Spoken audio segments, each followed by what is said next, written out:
Je suis abasourdie par les données que tu donnes puis par tout ce que tu as mis en place. C'est un travail colossal. 80 000 personnes qui peuvent être nourries avec un repas ou un 300-350 grammes de portions pour 42 games. Fait que là, tu te dis, OK, ça, c'est presque 4 fois le Centre Bell. J'avais quelque chose en dedans de moi qui bouillonnait puis qui... Je me remettais tout le temps en question, dans le fond. Le premier soir où on a intégré les surplus puis qu'on a récupéré de la bouffe, je me rappelle, je sortais du Centre Bell, j'ai réalisé que là, ça se pouvait. Ça allait marcher. L'image que j'ai en tête, c'est toute la bouffe qui est déjà prête puis qu'on jette. Tout le travail des agriculteurs, tout le travail c'est toute la chaîne. La chaîne au complet. Avec des légumes récupérés, des grossistes comme Courchaine Larose puis des fermiers qui nous donnent des légumes. On prépare les légumes et on envoie de la soupe dans les écoles en mesure alimentaire, des écoles avec des hauts indices de défavorisation. C'est les jeunes de 6e année qui servent la soupe aux enfants de l'école. Arrête. À tous les jours. Et cette soupe-là revient à peu près au budget que l'école a en mesure alimentaire. C'est-à-dire que pour les écoles, c'est gratuit, mais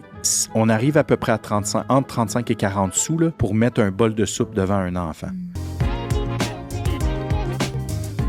Vous écoutez le balado Ça va mieux qu'on pense, épaulé par Enviro Connexion. Bonjour, bienvenue à un nouvel épisode de Ça va mieux qu'on pense. Aujourd'hui, on reçoit Jean-François Archambault, directeur général et fondateur de la Tablée des chefs. Bienvenue à notre micro. Merci. Bienvenue. Bien content d'être là. Jean-François, tu te considères comme un entrepreneur social. Avant même de tomber dans c'est quoi la Tablée des chefs, c'est quoi pour toi un entrepreneur social? Qu'est-ce que ça prend? Ben, c'est quelqu'un qui instinctivement est dans l'action de vouloir changer les choses et prend les moyens entrepreneuriaux pour y arriver. Des enjeux de société, qu'est-ce qui fait pas de sens en fait pour moi et d'y aller instinctivement. Dans le fond, un entrepreneur, c'est quelqu'un qui instinctivement va pas se poser 50 questions, va passer rapidement à l'action sur le règlement de régler les choses dans le fond qu'on a pu constater à la base. Mais comment on rentre ça dans un modèle justement d'affaires, tu sais?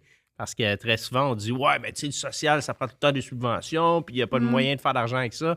Comment tu arrives, tu sais, à en faire un modèle rentable?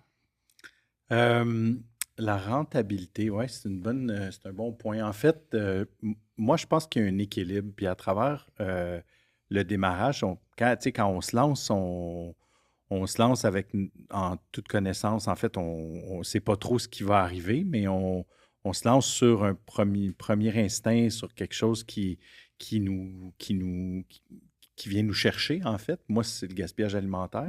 Ouais. Et au départ, ben, t'es toute seule. Fait que, tu sais, comme il y a des compromis que tu vas faire, comme n'importe quel entrepreneur qui a une idée de partir un projet ou un produit, il va se mettre au bat en premier, puis il va sauter le premier, tu sais. Fait que moi, j'ai été le premier à sauter, puis à prendre le risque, dans le fond, de quitter mon emploi un peu de confort là, dans lequel j'étais. Parce que tu travaillais dans des hôtels. Je travaillais dans l'hôtellerie. J'étais directeur vente marketing. J'avais été directeur régional pour Fairmont pour l'Est du Canada. J'avais, tu sais, je veux dire, en hôtellerie, nos souliers sont cirés, les vestons sont pressés. Puis, tu as un compte de dépenses, tu as une voiture, tu sais, quand tu es au développement des affaires. Tu avais un confort, en fait, que tu as décidé de laisser aller. Puis, c'est pas parce que je l'aimais pas, ce confort-là, c'est juste... j'avais quelque chose en dedans de moi qui bouillonnait, puis qui... Je me remettais tout le temps en question. Dans le fond, j'essayais depuis longtemps, en fait. C'est un peu une contradiction de ce que j'ai dit tantôt, parce que je disais qu'un entrepreneur, ça sait. En fait, un entrepreneur, ça commence par se remettre en question les choses par rapport à qu'est-ce qu'on peut se ressentir en dedans de nous, puis pas tout de suite trouver, tu sais, comme comment. C'est comme comment je vais faire, tu sais, puis ça. Puis t'es dans le pourquoi plutôt que le comment. Oui, il y a un rythme. Je me rappelle une fois, mais pas juste une fois, là, mais je me rappelle d'en avoir parlé à un moment donné avec Daniel Germain, qui a fondé le Club des petits déjeuners. Oui. Puis d'y demander, mettons, toi, c'est quand que tu as su? Tu sais, puis je voulais qu'il me dise ça va se passer là ou ça va se passer là. T'avais besoin d'une réponse claire. J'avais besoin, puis il n'était pas du tout clair. Tu sais, c'était comme, tu vas le savoir. Tu vas le savoir, tu vas le sentir. Hey, ça, là, écoute ton instinct. C'est quoi ça, écouter son instinct? Ça, c'est tough, tu sais, parce que t'es comme, ouais, mais moi, là, j'ai vraiment besoin. Puis, fait que ça bouillonne. Puis à un moment donné, c'est ce bouillon-là la marmite, elle déborde, commence là. à Frétiller. quand tu fais des pâtes, là, puis que ça commence à... Oui. Belle ton- analogie ton- sur la nourriture. Fait que, tu sais, moi, c'est ça. Quand je l'ai... Puis en fait, même quand j'ai décidé de quitter l'hôtellerie, je venais de rencontrer Geneviève, puis elle-même travaillait des heures de fou là, chez Geneviève qui est ta ma compagne. conjointe, oui. Ouais. Chez Deloitte, ça faisait 1 an qu'on était ensemble à ce moment-là. Puis j'étais en recrutement d'une personne pour prendre la permanence de la tablée. Puis j'ai comme arrêté le processus. Quand tu l'as rencontré. Ben, tu sais, comme au moment où on devait, je dis on devait, parce qu'à un moment donné, on est arrivé à un point où est-ce que on a eu quelqu'un, Gisèle Desrochers, qui était vice-présidente exécutive à la Banque nationale, qui était ma première mentor, une de mes premières mentors. Elle a été très présente auprès de moi, puis elle m'a soutenu beaucoup sur les premières levées de fonds qu'on faisait, puis essayer de structurer un peu la base de ce qu'on allait démarrer par la suite. Mais surtout, aller chercher suffisamment de fonds pour avoir une base sur laquelle partir. Oui, pour être Puis, capable de construire ouais, là-dessus après. Oui. Ouais. Puis, tu sais, on ramassait 16 000 la première année, 32 000 la deuxième année. Tu peux pas... Et il n'y a pas de paye, il n'y a rien là-dedans. Non. Là. non, c'est ça. Tu peux pas rien faire là-dessus. Puis tu peux même pas engager quelqu'un d'externe, tu sais. Puis tu peux pas prendre 100% de salaire dans un démarrage. Fait puis là, faut tu rencontres un Geneviève. peu, Là. Fait que là, Geneviève, je rencontre Geneviève. Je suis en hôtellerie. J'ai une bonne job, tu sais. Je veux dire, je réussis bien, très bien même. Tu sais, ça va super bien en hôtellerie. J'ai des bonnes équipes. J'ai des belles opportunités. Si je continue, tu sais, on m'a même mis un chemin devant moi qui était encore plus intéressant. Qui était confortable. Vraiment confortable, puis très intéressant d'opportunité de continuer de croître, tu sais, puis d'avancer là-dedans, puis d'exprimer mon leadership. C'est pas que je pouvais pas exprimer ce que j'avais en moi, puis mes qualités, mais il y avait quelque chose d'autre qui était plus fort en dedans. Quelque chose de plus grand que toi, genre. Quelque chose de plus grand que moi, oui, effectivement. Puis là, c'est là qu'à un moment donné, j'ai dit, OK, bon, je vais continuer à faire ça, mais je vais essayer de le démarrer, puis je vais peut-être trouver quelqu'un qui va pouvoir le prendre. Fait que là, quand Gisèle a dit, ben là, on va lever 150 000, puis là, tu vas avoir un 35 000 à ce moment-là, un poste de coordinateur en 2005. OK. 35 000 là, pour une coordonnatrice qui allait pouvoir faire le travail de Poutine, le travail de day-to-day, dirigé par le conseil que moi, je présidais bénévolement depuis 4 ans. Et donc, quand ça s'est arrivé, je me suis mis à recruter quelqu'un. Puis un soir, je me suis retrouvé avec des CV puis des trucs, puis enclenché un processus que là, je me suis dit, je me vois-tu m'asseoir avec quelqu'un, puis tout vider ma tête, puis tout vider mon cœur, puis d'essayer que cette personne-là soit aussi motivée que moi à faire ce que moi j'ai en tête, tu sais. Puis c'est là que je me suis dit, dans le fond, je suis la meilleure personne pour ça. Puis l'autre élément, c'est que dans cette année-là, j'ai rencontré Pierre Boivin, qui était le président des Canadiens de Montréal à ce moment-là, puis qui m'avait invité dans son bureau parce qu'il voulait voir si on ne pourrait pas avoir l'opportunité de récupérer des surplus alimentaires du Centre Bell. Les loges, notamment. Les loges, ce qui était énorme. Parce que dans le fond, énorme. quand tu y penses, c'est comme, tu sais, je dis, on fait notre plan d'affaires, puis tu regardes les opérations de restauration, là, tu sais. Puis le Centre Bell, c'est une des grosses opérations de restauration au Québec. Les gens, ils pensent pas, là, mais plus gros qu'un hôtel, tu sais, c'est dans les plus grosses cuisines que j'ai vues aussi, tu sais, puis dans les plus grosses opérations, tu sais, 24 000 personnes nourries à tous les matchs. Puis là, tu sais, il y avait une opportunité de mettre en place le programme puis de tester si ça marchait dans les loges. Puis je m'en rappelle, j'étais dans son bureau, puis il dit, si ça marche, on va le mettre en place dans le Centre Bell, tu sais, avec tous les matchs. Puis il dit, tu vas te faire travailler avec mon chef exécutif qui était Gilles Saint-Hilaire à ce moment-là. Puis je me suis assis avec Gilles. Puis un soir, moi, je faisais mon MBA à l'UQAM pendant ce temps-là. En plus de tout ça, là. Je faisais mon MBA, puis on faisait un cours de gestion des opérations. Puis dans le cours de gestion des opérations, j'ai demandé à mon prof si on pouvait faire un projet d'entrepreneuriat social avec une portée, un impact social. Il n'y en avait pas eu encore. Puis il a accepté. Puis là, j'ai dit, OK, on va faire une analyse de poste. On va tout analyser le processus de restauration actuel des loges. Puis on va voir comment on peut intégrer un processus supplémentaire de récupération. Fait qu'on a... Ça, c'était fou parce que dans le fond, tout ce que j'avais en tête depuis, là, je pouvais, quasiment en laboratoire, là, le tester. Fait que là, imagine, puis Alain, qui est encore là aujourd'hui dans les loges, là, il s'en souvient de ça. Pat Bigra aussi, qui est le patron de la restauration du groupe CH. Là, Patrick Bigra, il était responsable des loges à l'époque. Puis là, imagine, là, il mettait un bac Rubbermaid en plastique transparent sur des chariots. Ouais. Puis il passait à chaque loge, puis il vidait tous les bacs, là, les inserts de banquet, Ouais. mettons, là, qui avait fait un riz Ouais. Au poulet, Ouais, ou les des légumes, les pâtes, côtes lavées, n'importe quoi, là. machin. Les filets mignons, les Ça, c'était filets avant mignons, que les toi, côtes d'agneau. t'arrives. Là. C'était Oui, ça la il méthode mettait pour... Tout. OK. Puis là, on faisait une catégorisation. Moi, c'était la première OK. étape, c'était dans les processus d'analyse, il y avait la catégorisation. Ça veut dire, tu vois la panne arriver, le serveur te la montre, tu as testé les températures, puis le processus de conservation, puis de maintien. Fait que tu le sais que tout est gardé en température, puis il n'y a pas de problème au niveau de la salubrité, puis du risque. Fait que tu le sais que c'est bon. Fait que là, tu te dis, ben, tout ce qui va revenir, à part probablement des fruits de mer ou tu sais, comme les sushis qui sont laissés sur place. Ouais. Oui, parce que là, il y a des sushis. Là. Presque il n'y en avait tout. pas des loges avant. Mais C'est là, ça. Fait que tu sais, tout peut être récupéré ou presque. Tu sais, à peu près 80% des items du menu peuvent être récupérés. Fait que là, tu arrives, tu remplis les bacs. Là, tous les bacs. Puis là, après, on a pesé les bacs. Puis là, on a dit, OK, il y a 42 matchs locaux. Fait que tu fais fois 42. Oh. Puis là, tu arrives à un chiffre qui est des tonnes.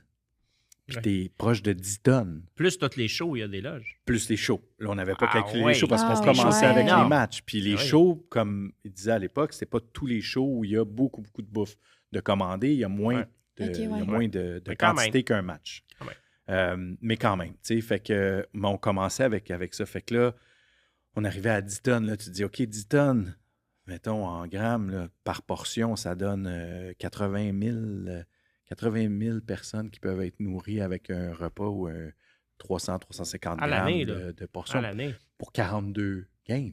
Pour 42 games, oui. T'imagines? Fait que là, Fait que tu te ça. dis, OK, ça, c'est 4 fois, presque God. 4 fois le Centre Bell. Imagine, tu remplis 4 fois le Centre Bell, puis tu mets une assiette à tout le monde mange. Excuse-moi, c'est... 4 fois. Je suis... 4 fois. C'est fou, non? C'est Fait que l'impact là- est énorme. Puis là, après, il fallait trouver un organisme qui allait être capable, tu sais, les lendemains de match de venir, parce que des fois, les matchs, c'est le week-end. Il fallait que quelqu'un puisse dire, OK, Il y a une moi, logistique, là. j'ai besoin de ça. Puis on s'est aperçu rapidement que dans Saint-Henri, il y avait des organismes qui en avaient besoin, tu sais, vraiment beaucoup. Puis c'est la mission Bon Accueil qui a été le premier, l'organisme qu'on a choisi, qui est devenu bénéficiaire de ces Pourquoi avoir surplus-là. choisi eux? Parce qu'eux servent des repas à tous les jours à des grandes clientèles en itinérance, des OK. grandes quantités. Ils servent, je pense qu'ils sont rendus à 1500 repas par jour. OK. 1500 Ouais, repas mais par 500 jour. repas par jour, Ça, dans c'est- 3 unités différentes à des clientèles en itinérance à Montréal, si c'est pas plus. Fait que ton impact, il n'est pas juste au niveau du gaspillage alimentaire, il est aussi de nourrir des gens dans le besoin. Tu sais, c'est-à-dire que tu le détournes, Ouais. puis là, ça fait comme un genre de cercle C'est un double où impact. là, il y a un impact avec Ouais. le même geste. Ouais. Moi, j'ai une question. Mettons, là, tu as ton bac Rubbermaid, il est transparent.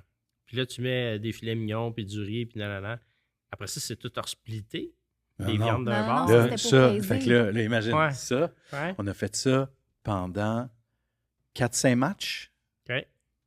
pour Pour faire ta voir les caractérisation. volumes, Ouais, la tu sais, voir, puis caractérisation après ça, d'impact, dire, là, OK, ouais. voici les items de menu Ouais. qui sont à risque, on va les enlever, on va les mettre. Oui. Puis là, après, on a monté la procédure qu'on allait présenter à l'équipe du Centre Bell pour dire, OK, là, on est solide, voici ce qu'on suggère, voici comment. Puis on a tout fait ça avec Gilles Saint-Hilaire, avec Pat Bigra, puis l'équipe. Puis on a dit, OK, on va commencer avec les loges qui appartiennent au club, Oui. avec la famille Molson, avec tout ça. Puis on commence avec eux. Genre le projet 5-6 pilote. loges, 5-6 loges Ouais. pour commencer, se roder. Ah oui, la Tout fondation. le 3e ça. étage, Ouais. après ça, tout le 5e, puis on a fait l'intégration, puis on a pitché ça comme projet universitaire, puis en même temps, ça a passé. Puis moi, je me rappelle, en même temps que je vivais tout le questionnement sur l'embauche, puis Ouais. les ressources, Oui, puis parce le que là, temps. Geneviève est encore là. On ne J'étais sait en pas train de encore faire où c'est des que tu vas la ouvertures. placer là-dedans. Ouais. Là, tu sais. J'étais en train de OK. faire des ouvertures d'hôtels Oui. pour Marriott Ah oui, à parce que c'est une Montréal. job, toi, là. Ben oui. Ah oui. Puis je travaillais 70 heures à ouvrir des hôtels près de l'aéroport pour Plus Marriott. ton MBA. Plus, puis le fait que là, Plus tu sais, ta j'étais job. comme, OK, C'est comme... Fait que quand le premier soir où on a intégré les surplus puis qu'on a récupéré de la bouffe, je me rappelle, je sortais du Centre Bell, puis là, c'est là mon moment. C'est comme... Ah, tu l'as senti. Je suis sorti du Centre Bell, j'ai réalisé que là, ça se pouvait. Ça allait marcher, tu sais. Puis là, j'étais comme, OK. Puis là, j'ai le Centre Bell, ça veut dire que... Pas mal carte de tout le visite. monde t'aurais pu commencer embarquer, tu comprends? là. Non, mais c'est pas un choix, c'est comme c'est arrivé comme ça. Non, je sais, mais ça a été un gros premier projet, on va se le dire. Ouais. Puis le Centre Bell, c'est Evenco, puis Evenco, c'est plein d'événements. Ben, puis tu sais, le fait que Pierre me fasse confiance, puis qu'il m'embarque là-dedans, puis qu'il m'ouvre les portes de la machine, ça l'a fait que tout le monde a embarqué, tu sais, parce que c'était en haut, là, c'était M. Molson, puis c'était Pierre, puis si ça part de là, ben après... Puis Pierre, comment on fait? On l'ajoute sur LinkedIn? Comment on fait pour la rencontrer, lui, c'est dans la vraie vie? C'est Gisèle C'est Desrochers. Gisèle, elle le connaît ça. Gisèle, elle l'a embarqué sur mon cabinet de campagne Wow. de mon événement bénéfice en 2004. Puis en 2005, on a commencé le Centre Bell. C'est fou, hein, comment Fait que une personne c'est- peut t'amener ailleurs. tu sais. Ah oui, puis encore aujourd'hui, on est en contact. Puis, tu sais, je le ramène à... On le sait, comment ça a commencé, lui et moi, tu sais, puis tout ce qui a été fait entre, là, tu sais. Puis on a eu un lunch il n'y a pas si longtemps, puis on se rappelait, tu sais, toutes les étapes. Puis après, je l'ai mis au courant de tout ce qu'on faisait maintenant, tu sais, parce que là, on récupère Pan-Canadien. On a presque tous les amphithéâtres de la Ligue nationale. Il nous manque une équipe, les Jets à Winnipeg. C'est les Toutes seuls. les autres équipes récupèrent leur bouffe au pays. Toutes les équipes de la CFL. Tout avec la tablette des chefs. Oui, toute la CFL et la Ligue canadienne de football. On récupère jusqu'à Vancouver avec le BC Place. Puis vous nourrissez des gens localement, là. Dans chaque ville canadienne. On récupère avec les Rough Riders en Saskatchewan au Mosaic Stadium, avec la Regina Food Bank. On attache localement un organisme. Puis dans plusieurs occasions, on va travailler avec Second Harvest, qui a un réseau national aussi d'organismes qu'ils ont identifiés. Fait qu'on on cible, on jumelle les organismes avec les amphithéâtres, les endroits où on attache le programme. Puis on met en place le programme. Puis l'idée, c'est qu'on n'a pas inventé la récupération alimentaire. C'est juste qu'on a mis un système en place. Ouais. On a mis un processus. Puis moi, je viens de l'hôtellerie. J'étais formé en hôtellerie. Fait que, tu sais, souvent, puis c'est là que ça a commencé, dans le sens où ça a commencé au Centre Bell, mais tu sais, c'est des processus en restauration. Quand tu penses à des gros joueurs comme Compass, comme Aramark, tout ça, ils ont des cahiers de charges, ils forment leurs employés. C'est des distributeurs alimentaires. C'est ceux qui montent des cuisines, c'est des services alimentaires. Des services alimentaires, c'est ça. Fait que dans le fond, eux, dans l'exécution, déjà, ils ont la rigueur de tout mesurer la température, tout ça. Fait que, tu sais, l'inspection des aliments, de rassurer tout le monde. Fait que si tu implantes un processus, puis que le processus, tu es capable de le rentrer dans ces machines-là,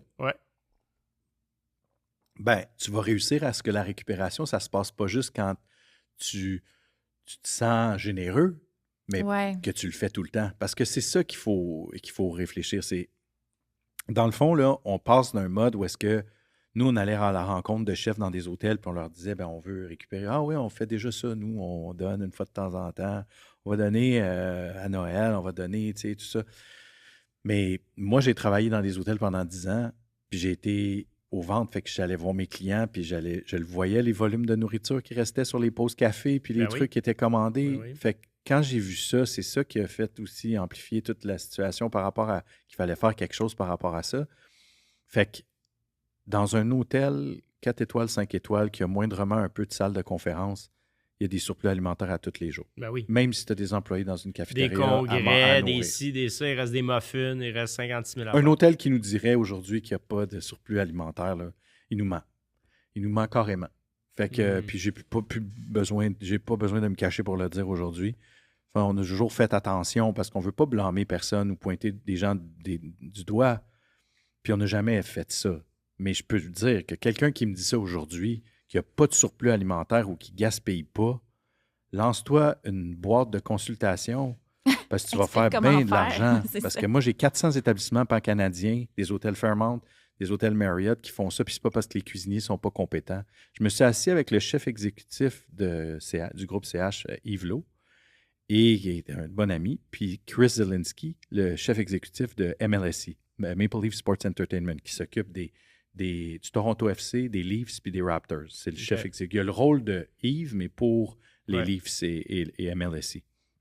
Les deux étaient assis à Montréal avec moi, puis on était comme dans une entrevue, puis on jasait comme ça, puis j'ai dit qu'est-ce que ça vous fait quand un chef dirait que lui, il n'y a pas de surplus alimentaire? Quand vous, là, toi, tu me donnes 100 000 portions par année, puis toi, tu me donnes 80 000 portions par année, avec toutes les shows, tout ça, plus que ça, même encore aujourd'hui avec Evenco, puis avec ce qu'on fait avec le groupe CH, mais similaire, mettons, tu sais, 100 quelques mille. Ouais.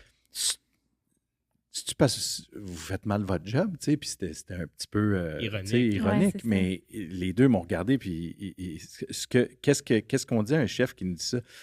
Puis là, il dit, puis les deux étaient unanimes, c'est un chef qui va dire ça, c'est probablement lui qui en a le plus, tu sais, dans le sens où il y a quelque chose à cacher, il y a quelque chose à cacher, il y a quelque chose c'est un peu comme la personne qui dit, moi, je pollue pas, tu sais, moi, je pollue pas, moi, je fais attention à tout. Arrête, là, tout le monde est imparfait. Nu, là. Ben oui, tout le monde est imparfait. Je suis, pour vrai, j'ai rarement aussi, en tout cas, je parle déjà moins que toi, mais j'ai rarement aussi pas beaucoup parlé en début d'épisode. Je suis abasourdie par les données que tu donnes puis par tout ce que tu as mis en place. C'est un travail colossal. Je suis vraiment impressionnée. Puis aujourd'hui, là, si tu es capable de nous expliquer dans quel département, c'est quoi tous les services que la tablée des chefs offre? On a commencé sur la récupération alimentaire. Ouais.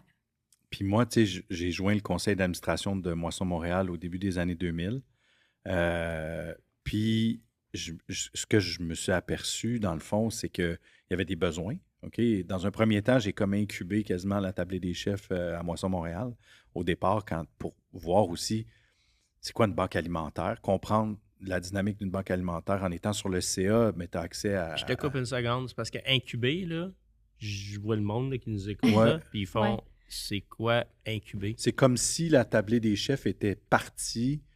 Tu sais, un incubateur, c'est un endroit où on démarre des projets. Oui, ou un bébé, même. Un bébé, oui, exact. Fait que dans le fond, c'est comme la tablée des chefs est née à Moisson-Montréal quand j'étais au conseil d'administration parce que c'est là que j'ai pu valider bien des affaires.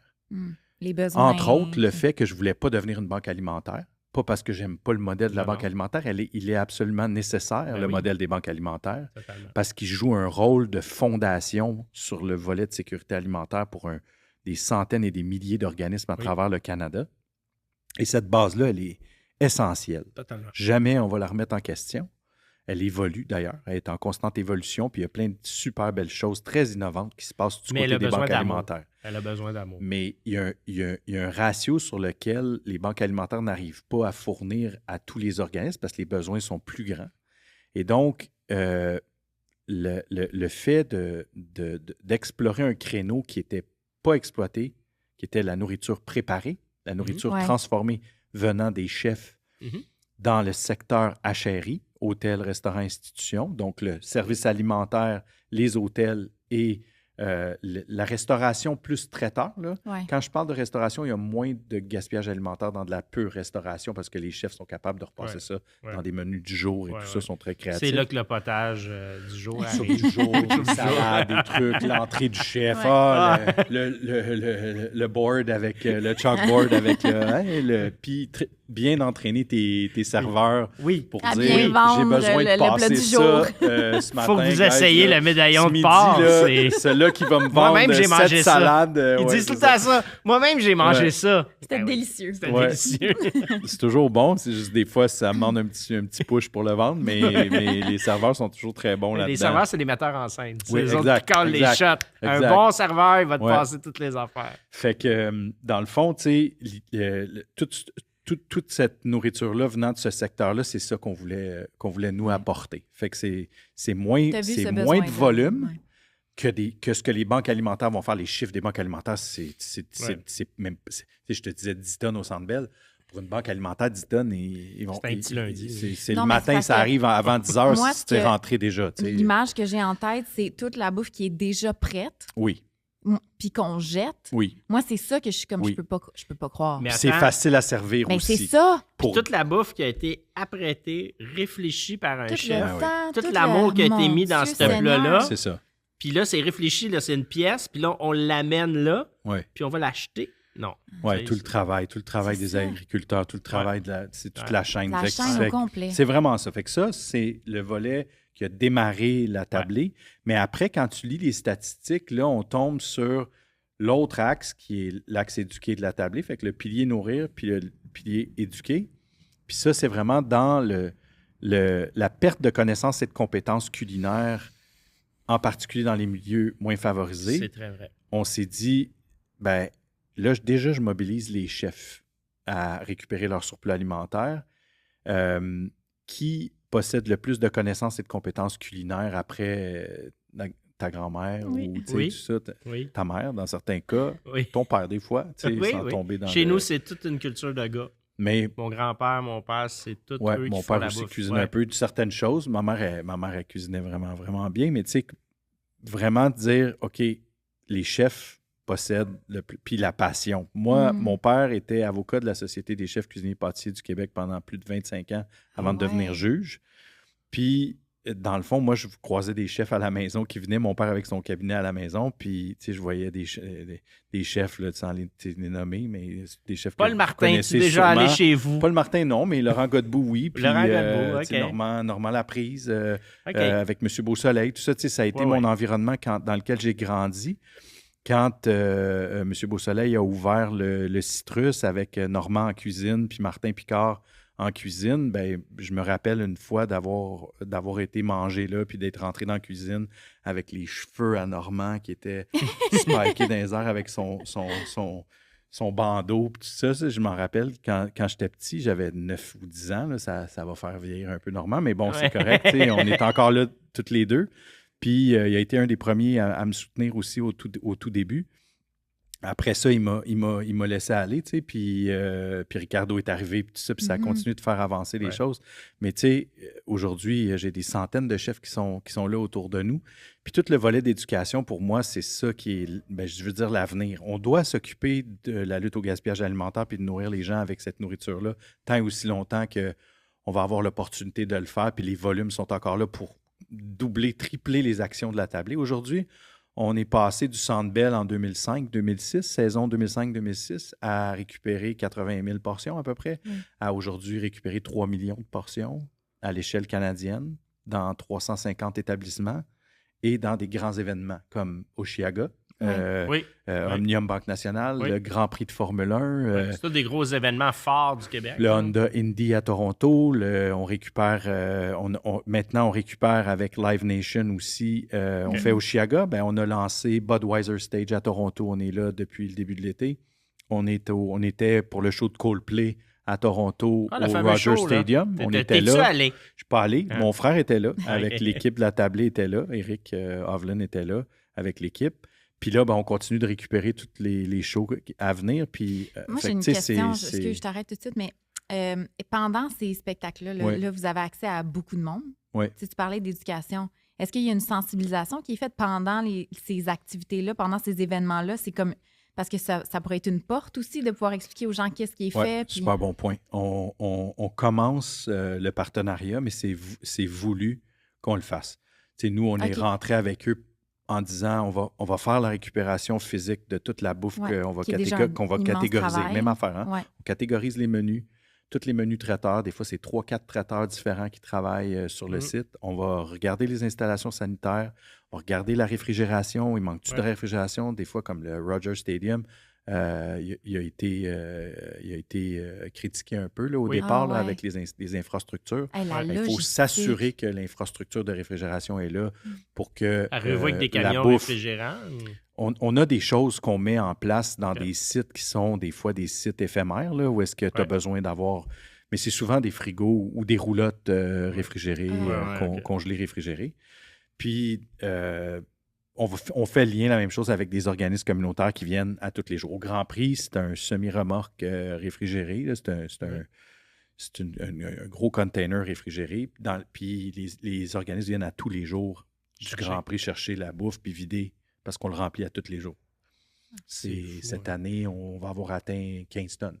Moi, je te pose une question. Mais attends, tu n'as pas répondu à la question à 100%. Oui, la sensibilisation du grand public, pour nous, est super importante. Puis je pense qu'on va pouvoir, à travers les actions qu'on fait, rejoindre, à travers les chefs et à travers les cuisiniers qui ont aussi cette compétence-là, de nous aider à réduire le gaspillage à la maison, de sensibiliser le grand public à cet enjeu-là. Je pense que ça fait partie. Actuellement, on ne l'a pas encore mis en place parce qu'on commence, mais on a une opportunité en or de rejoindre le grand public où on sait que quand tu regardes les statistiques du gaspillage alimentaire, il y a une opportunité vraiment très grande de pouvoir le faire. C'est un bon point. Ça s'en vient. Tu sais, tu as 20 000 personnes dans un centre, là, mettons, Bell, whatever. Tu peux parler de ça à chaque match pendant, tu sais, ne serait-ce qu'un kiosque sur les étages, ne serait-ce qu'une vidéo qui explique une couple d'affaires. Tu sais, en tout cas, je pourrais t'en donner pendant des heures. Là, je fais ça dans la vie, de la sensibilisation. Mais, tu sais, ça serait tellement hot d'arriver puis de faire du storytelling à chaque jour. Puis les gens se voient là-dedans. Ils disent « Hey, moi, j'ai l'opportunité de participer à ça. Ouais. » Puis là tu as 20 000 qui rentrent chez eux. Puis ils disent « Hey, j'ai vu ça. Ouais. Tac, tac, tac, tac, tac, tac, tac. Ouais. C'est fort. Énorme. Ouais. Je pense qu'en tout cas, il y a un potentiel. Bonne question. J'aime ça. Non, mais en fait... On se tape dans le dos quand on pose des bonnes questions. Mais des fois, on jase tout seul aussi, fait que c'est ça. Mais moi, il y a une stat qui m'a comme vraiment dépeigné, là, c'est qu'un enfant sur 5 vit de l'insécurité alimentaire en ce moment où on se parle. Au Québec. Au Québec, là. Ça, c'est juste au Québec, oui.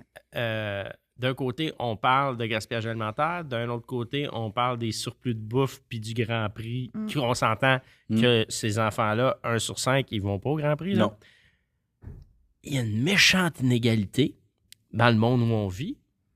Tu penses-tu qu'avec l'augmentation du panier d'épicerie puis de toute l'inflation puis de tout ce qui se passe, dans 2 ans, on pourrait se parler puis ça serait vraiment plus qu'1,5? Que 1 sur 5? Je pense qu'au Québec, le filet social puis la conscience sociale et communautaire est forte. Puis je pense qu'au Québec, on va se retrousser les manches puis on va être capable de le faire. On se laissera pas tomber. Okay? Dans d'autres provinces canadiennes aussi. Je suis pas mal certain de ça. Nos voisins du Sud, sans vouloir mettre la lumière sur eux, on a des contacts avec des gens qui travaillent dans le milieu communautaire de l'autre côté, et c'est vraiment pas drôle. Non. C'est grand, c'est vaste, c'est plus grand, il y a plus de monde. Je suis bien plus inquiet pour les Américains qui souffrent d'insécurité alimentaire actuellement, puis pour les enfants dans les écoles, avec les programmes scolaires, de nutrition scolaire qui sont coupés aux États-Unis actuellement, que je le suis au Canada, où on est en train de mettre en place des initiatives en alimentation scolaire et où je doute qu'elles soient coupées. Donc, je suis beaucoup plus optimiste de ce qui se passe du côté du Québec et du Canada que je peux l'être pour nos amis américains, parce qu'on n'en a pas contre nos amis américains. C'est le contexte qu'on connaît qui fait que ils vivent beaucoup d'insécurité, beaucoup plus que nous actuellement. Puis moi aussi, je serais préoccupé, si j'étais eux, de la situation qui se passe. Est-ce que ça vous tente des fois d'aller comme poser des gestes comme plus concrets, élargir l'impact? Tu sais, comme mettons, je pense en Europe, par exemple, ou sur d'autres continents, même l'Afrique, à la limite, on n'en parle jamais, mais est-ce que ça fait partie de vos plans? Bien, je pense qu'il y a encore... beaucoup à faire ici, au Québec et au Canada. Je pense que les programmes d'alimentation scolaire sont encore, malgré le financement, les derniers financements annoncés sont sous-financés. Ouais. On est à peu près à 34 sous par enfant par jour au Québec. C'est peu, là. Faut être créatif. techniquement, je te donne 34 cents, puis je te dis nourrir un enfant aujourd'hui.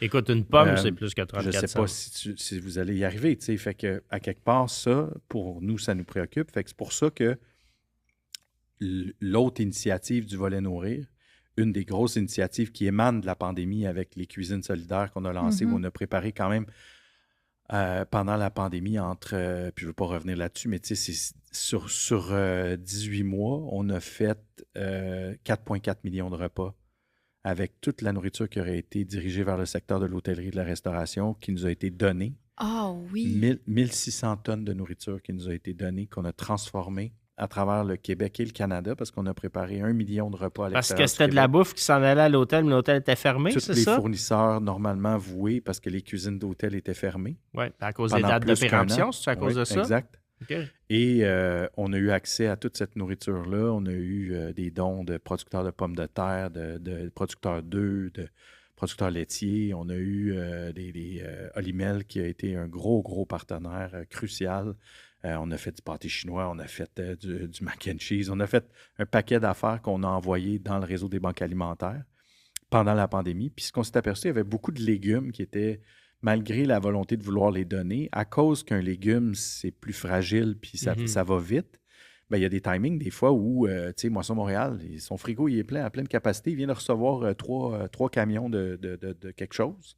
Puis là, ben, il n'y a pas de place pour recevoir un don qui recevrait spontanément. On dirait, j'ai 6 palettes de chou-fleur, puis j'ai 4 palettes six palettes de carottes. T'es prends-tu? J'ai pas de place. Ils sont déjà avancés. Il y a déjà du tri à faire. J'ai pas de bénévoles cédulés. J'ai déjà mes bénévoles sur d'autres choses. Ça fait que des fois, tu vas dire, ben non, je peux pas le prendre. Si Moisson Montréal peut pas le prendre, qui va le prendre? Qu'est-ce qui a fait que vous aviez la capacité de prendre ça? Est-ce que tu as une équipe en place qui a pu se revirer avec plus avec d'agilité? les cuisines solidaires, on a monté jusqu'à 60 cuisines qui préparaient des repas. C'est quoi ça? Ouais? Fait que pendant la pandémie, ce qu'on a fait, c'est qu'on a utilisé la subvention salariale qui remboursait, tu sais, tous les restaurants ou les hôtels perdaient plus que 30 % de leur vente, fait qu'il y avait accès à la subvention salariale qui remboursait 75 % du salaire. Puis là, tous les cuisiniers étaient comme retournés à la maison, tu sais, parce que les hôtels, tout ça, n'avaient pas d'occupation. Puis mais on leur a dit, hey, attendez, avant de fermer votre cuisine, réclamez la subvention salariale. Nous, on va combler le 25 % qui manque, puis on va vous donner le 25 % mais vous allez être dédié à l'aide alimentaire. Fait que vous les allez cuisines des hôtels rester ouvertes, mais dédié à 100 % produire des repas pour l'aide alimentaire. Personne, c'est ça. Puis on est monté jusqu'à 150 000 repas par semaine, les plus hautes semaines. Puis on a roulé comme ça. C'était Baptiste Pepillon, qui était le chef du Reine-Élisabeth à l'époque, puis Frédéric Cyr, qui était le chef du Château Frontenac. Les deux étaient sur notre comité, puis là, avec John Winter Russell, puis on créait les recettes en fonction de ce qu'on recevait. Fait que, mettons qu'un producteur de pommes de terre disait « Moi, je peux te donner 20 000 kilos de pommes de terre cette semaine. » Puis là, les œufs nous disaient « On va t'envoyer 1 million d'œufs liquides. On va faire de la frittata. » Puis là, on travaillait les recettes. Donc, j'aime tellement tout ça. J'adore. 300 000 portions de frittata. OK, qui en prend quoi? OK, le Reine-Élisabeth en prend 25 000 pendant 2 semaines, 50 000 portions. OK. Puis là, on faisait tous les bons de commande. Puis on shippait le stock. Puis après ça, on allait chercher on travaillait avec Morneau, on travaillait avec Robert Transport. Puis là, on envoyait ça chez Congébec. Congébec nous les congelait. Puis Moisson, le Banque alimentaire Québec, avait un compte ouvert dans notre inventaire, puis pouvait dispatcher ça dans n'importe quelle banque alimentaire au Québec. Fait que même pendant la pandémie, vous n'avez pas slacké, là? Ah non. On a presque doublé l'organisme pendant la pandémie. Moi, j'ai dit, si on est en pandémie, est-ce que vous pensez, j'ai dit ça à mon équipe, j'ai dit là, j'ai entendu Pierre Lavoie, qui est un collègue, un ami, il dit, moi, je vais canceller le grand défi. Claudine Labelle dit, moi, je vais laisser aller des gens, tout ça. Tu sais, les gens sont en insécurité. Nous, on voyait bien que dans les écoles, on ne pourrait pas continuer les brigades culinaires, qui est notre programme d'éducation culinaire dans les écoles secondaires, de la même façon, parce que là, les écoles, tout ça était fermé. Le Parasco a amené des jeunes dans une cuisine au niveau. C'était pas une bonne idée. Mais c'était en Zoom, l'école. Mais les enfants étaient à la maison et avaient une opportunité de cuisiner à la maison. Fait que je disais, est-ce que nos jeunes ont l'opportunité de cuisiner plus?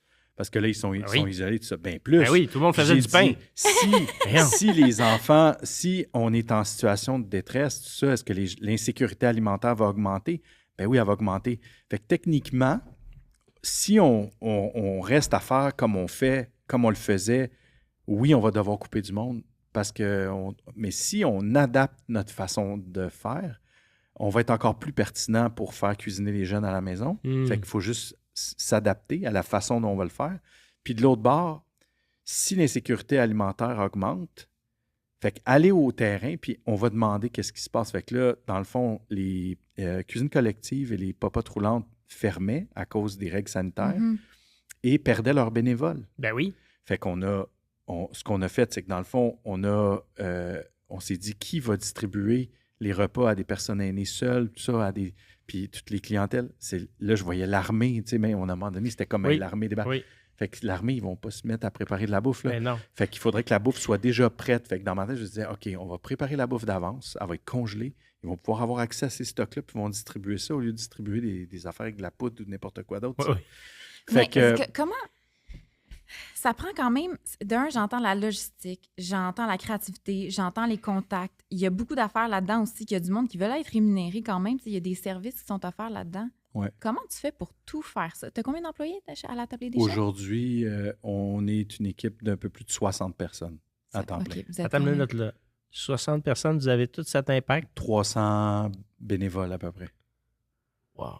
Puis 300 chefs pigistes qui donnent des ateliers de cuisine dans 300 écoles. On rentre dans 300 écoles secondaires cette année au Québec, les brigades. OK. À la prochaine rentrée scolaire. Mais sont payés, ces chefs-là. Sont payés, sont rémunérés. C'est ça, par vos levées de fonds. Ouais. Des partenaires. On reçoit à peu près 10-12 % de financement gouvernemental sur un budget d'opération d'à peu près 10 millions maintenant, par année. Commencé, quand tu parlais du début, là, on levait 32 000 $ en 2004. En 2005, on a levé 150 000, ce qui m'a permis de quitter mon emploi, pas engager la coordonnatrice. Je suis devenu la coordonnatrice. Mais tu as baissé de salaire en chien, là. J'ai pris le saut, j'ai pris le pari, puis c'est là que Geneviève est rentrée en... Ah oui, elle était là, Geneviève, là, revient. Je l'ai appelée, puis là, j'ai dit, qu'est-ce que je fais? Qu'est-ce que je fais? Il faut que je fasse ça, je peux pas faire ça. J'ai dit, je pense que je vais laisser ma job, puis je vais ouvrir les hôtels, je vais me remplacer, trouver quelqu'un pour me remplacer. Ouais. Puis je savais qui pouvait me remplacer dans le poste que j'avais. Je voulais pas laisser mes patrons, tout ça. Fait que j'ai suggéré quelqu'un qui est resté en place très longtemps après, qui était excellente et qui a fait la job. Puis moi, je suis parti faire mes affaires. Puis j'ai vendu ma maison à mon frère, qui la louait déjà. Je commençais à rester un petit peu plus chez Geneviève dans son condo. Mais t'étais en couple là, avec en Geneviève. Condo, ça faisait 1 an. Elle dit, mais si ça marche pas entre nous, mettons qu'il arrive quelque chose, tes sacs de vidange. Ça faisait 1 an que t'étais avec Geneviève, puis elle a pris le pari sur le gars qui a la grosse job, puis qui dit « Je sens quelque chose. » Ouais, c'est ça. Geneviève, c'est une sainte. Mon beau-père, probablement, aussi était très découragé. Il pensait peut-être qu'il mon beau-père est en immobilier, puis c'est un entrepreneur là, ici qui a eu des grandes entreprises de portes et fenêtres. Puis quand on s'est rencontrés les premières fois, tu sais, il devait penser que j'avais beaucoup, beaucoup de potentiel. Je pense qu'il pense encore ça, mais différemment. D'autres, tu sais. Puis il a été un des premiers aussi à m'aider, mais disons que ça a changé complètement le portrait. Puis après ça, 1 an après, Geneviève est tombée enceinte de notre première fille. Hey, ça allait bien, Puis on a acheté une petite maison. Puis là, je me suis acheté une imprimante, une troueuse. Puis je faisais mes propres présentations, mes pitch decks, tout ça. Puis j'étais tout ça. Geneviève, t'avais quel âge quand t'as commencé tout ça? J'avais... quand j'ai fondé la tablée, j'avais 24 ans. Ouais! Puis 5 ans après, j'ai fait le saut. Fait que c'est ça. J'avais 29 ans quand j'ai fait le saut à temps plein. T'avais pas une scène, t'avais une femme qui t'hébergeait, mais qui disait « Si ça marche pas, tes sacs sont dehors. » Ouais, j'avais mon paiement de char. T'avais tout. C'est tout. C'est tout? Ouais, j'ai vendu ma maison à mon frère, puis c'est ça, ça a été ça. Puis 1 an après, par exemple, on achetait notre première maison ensemble, Jen puis moi, à Candiac. Puis, 1 an après? Elle est enceinte de Daphné. Dans ce temps-là, ça prend une maison, je connais le pattern. Puis je me suis installé dans le sous-sol, un bureau. Puis à un moment donné, mon beau-père est descendu en bas quand quand Daphné est née. Puis il a dit, là, il faut que tu sépares les affaires de la famille. Fait qu'il avait lu un local qui louait, qui avait été...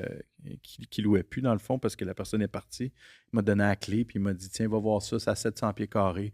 va te faire un bon bureau, là, je vais te prêter ça là, pour tes patentes, là, tes affaires. Patentes, là, tu sais. tes affaires. Fait qu'il me prête la clé, j'arrive là, c'est un local de musique, une petite académie de musique à Longueuil, dans le parcours du Cerf, dans le centre à Doncourt. Puis là, je vois, c'est tout des cubicules. Puis là, je fais comme, ouais. Là, je pense à l'académie culinaire. J'avais un rêve d'avoir une cuisine pour faire venir les chefs puis lever des fonds. Moi, je voulais lever des fonds. Tantôt, on parlait d'entrepreneuriat social. Ouais. Moi, dans le fond, me faire donner un local, pas de loyer, parce qu'il ne me chargeait pas de loyer. Mon beau-père, à ce moment-là, il ne me chargeait pas un loyer. Puis je me disais, si j'avais à payer le loyer, je voudrais être capable de payer le loyer, tu sais. Puis j'aurais être capable de générer un certain revenu moi-même, tu sais. Quand tu vas voir les autres, c'est toujours plus convaincant quand tu génères toi-même tes propres revenus. C'est un peu ça aussi le modèle d'entrepreneuriat social. Je me disais, OK, il faudrait que je crée ma première cuisine, puis là, je vais faire venir Éric Gonzalez, Normand, tous les chefs, je vais les faire venir. Ils vont venir me donner chacun 1 ou 2 journées où je vais pouvoir vendre un atelier de cuisine, une soirée privée avec puis eux autres, 12 ils personnes. étaient game, là. Mettons Éric Gonzalez, là, tu l'appelles. C'est M. Beausoleil qui m'a aidé avec ça. M. Beausoleil appelait les chefs. Ah oui? Personne ne pouvait dire non à M. Beausoleil. Ben non. Fait que c'est pas parce que c'était moi, c'était vraiment parce que c'était M. Beausoleil. Il y a 2 jours. Puis dans le fond, bien t'entourer, on va se le dire. Mais M. Beausoleil, c'était un ami de la famille, puis ma mère, elle l'adorait. Ma mère est décédée jeune, à 49 ans, mais ma mère, quand M. Beausoleil venait cuisiner à la maison, c'était quelque chose, puis tout l'univers culinaire, je le dois à M. Beausoleil parce que c'est lui qui m'a amené dans cet univers-là. Moi, je ne le connais pas, bien honnêtement, M. Beausoleil. C'est un des plus grands restaurateurs que Montréal a eu, bien honnêtement. Quand tu penses au restaurant Le Citrus, qui était le premier restaurant où Normand Laprise a été chef exécutif. Tu parlerais à Normand, il te le dirait. Martin aussi. Puis après ça, il a parti l'épicier, chez l'épicier, avec Laurent Godbout. Puis après ça, il a parti Les Chèvres. Le restaurant Les Chèvres avec Stélio Perron-Bollon, Patrice Demers. Puis c'est ça, tu sais, après, quand les chefs ont fermé, M. Beausoleil est venu travailler. Je l'ai pris à la table des chefs, puis je l'ai engagé à la table des chefs, puis il est venu travailler avec nous. Fait que c'est ça. Ça a été vraiment marquant pour moi, tout le parcours culinaire, puis le fait aussi de fédérer les chefs autour du mouvement de la tablée. Joué un grand rôle là-dedans, puis je lui en dois une fière chandelle, c'est sûr. Bien, tu nommes beaucoup de contacts, beaucoup de gens que tu as eu autour de toi. On va rentrer dans notre petit moment connexion, qui est le moment de notre partenaire qui nous épaule depuis le jour 1, Enviro Connexion. Puis, ils ont une question qui a été la personne pour toi qui t'a poussé le vent dans les voiles, là, qui t'a vraiment donné un coup de pouce pour partir tes affaires. Là, tu as nommé beaucoup de noms, mais s'il y avait une personne qui a été le spark... Si Geneviève, quand je l'ai appelée le soir dans mon bureau, je me rappelle, et puis j'y ai partagé le fait que j'allais faire le saut puis que je voulais quitter ma job, elle m'avait dit « T'es complètement fou, fais pas ça, tout ça. » Est-ce qu'après, je serais resté avec elle ou j'aurais fait d'autres choses, puis ça aurait été plus tard ou il y aurait eu d'autres choses? Mais quand tu penses à la suite... c'est elle qui t'a donné... Puis je te dirais que je crois quand même pas mal au destin. Puis je me dis, moi, tu sais, Geneviève, puis moi, quand on s'est rencontrés, on était rendus à un moment de notre vie où est-ce que vraiment ça a été le coup de foudre. Puis on savait les deux qu'on allait vouloir bâtir une famille, puis tout ça. Fait qu'il y avait un lien de confiance dans lequel je me sentais appuyé, je me sentais soutenu, encouragé. Puis après, je me disais, ben, moi, j'ai perdu ma mère à 24 ans. Ma mère avait 49. Puis, je veux dire, il y a beaucoup de ma mère dans ça. Puis quand je regarde toute l'empathie de Geneviève, puis je pense à ma mère était la personne qui avait le plus d'empathie au monde. Cette qualité-là de penser aux autres, puis de te placer dans les souliers de l'autre, puis d'essayer de comprendre, d'essayer, d'après ça, de vouloir passer à l'action pour aider cette personne-là. Mm-hmm. Puis c'est ça qui est à la base de ça. Fait que, tu sais, Geneviève et ma maman sont marquants dans la suite des choses. Pas une journée où est-ce que je pense pas à... Ben, j'ai Jen avec moi tous les jours. Parce que maintenant, elle travaille avec toi. Oui, elle travaille avec moi. Oui, elle travaille avec toi à temps plein. Oui. Vous avez 5 enfants. Oui. Ouais, c'est une Ben, elle fait d'autres choses aussi. Oui, Oui, oui. attends, elle fait d'autres choses. Ça Ben fait non, quoi mais d'autre? Elle partage avec son père. On a fait un deal. Là. Il prend Geneviève 2 jours semaine, puis moi 3 jours semaine. OK, vous partagez Geneviève au travail, tu Ah veux oui, dire? oui, parce que je pouvais pas l'avoir à temps plein. Mais disons que c'est drôle à dire, mais en fait, c'est pas drôle parce qu'elle se donne. On parle de ça tout le temps. Tout le temps. Fait qu'elle est à temps plein. Comment ça se passe dans le couple, quand ça? tu regardes. Ouais, le couple, comment on fait pour se libérer l'esprit? C'est fou, Partez-vous personnel en comme week-end question, mais d'amoureux? oui, On quelque a chose? 5 enfants. Mais non, c'est ça. OK, fait qu'il n'y a pas de week-end d'amoureux. OK. Fait que le 5 enfants vient comme amener de la variété puis de toutes sortes de situations variété, cocasses. c'est beau, Mais là, t'as hein, des c'est- plus vieux. Puis, Fait que là, ouais, les ouais. filles sont plus vieilles. Fait que là, Ouais, tranquillement. ben oui. On a voulu ça, hein. On va pas se plaindre de la situation. On a souhaité ça, puis... Toi, une semaine à Punta pas Cana, toujours c'est 30 facile, 000, là, tu sais. Mais bon. Mais on va pas à Punta Cana. Mais j'entends tellement de résilience dans ton discours, mais pas de résilience passive, de la résilience dans l'action.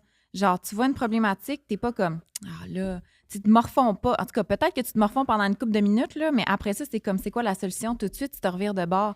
C'est tellement une grande force parce que je veux dire, pendant la pandémie, ce que vous avez décidé de mettre en place, hey, ça prenait... Faut que tu l'aides, non seulement la motivation, mais c'est beaucoup d'énergie, là. Moi, j'aime les enjeux, j'aime les défis. J'aime l'eau trouble. Moi, j'étais à mon meilleur dans le chaos. Ah oui. Fait que je suis la personne que tu veux quand t'arrives Quand ça va quelque pas chose. bien. Parce que je suis Le un jour de gars- l'apocalypse, on je suis t'appelle. je suis un gars quand même vraiment calme. Malgré oui, je que sais, t'es des rentré dans le fois, studio, j'étais un peu étonnée je ton... vais m'énerver des fois, comme tout le monde, mais je suis quand même un gars assez calme. Quand ma gang sont énervés, je les calme. Quand sont pas assez énervés, je vais amener un spark, puis je vais essayer de les... Mais, puis, tu sais, si tu veux que le monde te suive, il faut que tu sois convaincant. Il faut que tu sois conséquent, fait qu'il faut que tu livres la marchandise, Ouais. puis il faut que les gens se sentent bien à travers ça. Fait que, tu sais, moi, je m'assure que mes gens sont bien. J'essaye, en tout cas, le plus possible. Et tout le monde à la tablée, j'essaie. Puis je l'ai dit l'autre fois, je disais, quand on a commencé à 3-4, c'est facile de savoir si à 3-4, un est bien ou l'autre ne va pas. Ouais. À Ouais. 60 quelques, Ouais. ben, tout le monde devient responsable du bien-être collectif. Est-ce qu'on est bien à la tablée? Est-ce que tout le monde est bien? Est-ce qu'un collègue ou une collègue ne va pas bien? Ça se ressent, Parce ça, que- dans l'équipe de travail? Oui, comme oui. Parce que un quand on regarde peut l'autre? pas être dans l'aide alimentaire et dans l'éducation, le développement de l'éducation de clientèle à risque, comme par exemple notre programme en DPJ pour les jeunes. Oui. Oui. Tantôt, tu demandais. Tu sais, si je résume rapidement, là, Oui. le programme de récupération alimentaire est parti à la base, c'est ce qui a démarré la tablée. On nourrit 3 millions de personnes par année dans 350 établissements aujourd'hui à travers tout le Canada. On s'est même fait appeler par le Plaza de New York la semaine passée. C'est là, Et il est toujours sa deuxième On ligne, est, il est en attente. on est en exploration actuellement avec eux pour voir comment on est capable de les connecter. Le plaza de Puis Trump, là. Le Plaza, qui n'est plus à Trump, qui est un Fairmont aujourd'hui. Ah, qui est un Fairmont. Oui, et on travaille mettre avec en place un Fairmont au processus Québec. de On a tous les récupération. hôtels au Québec. On a le Fairmont McDonald's, on a le Impress. On travaille beaucoup avec Fairmont aussi, Marriott.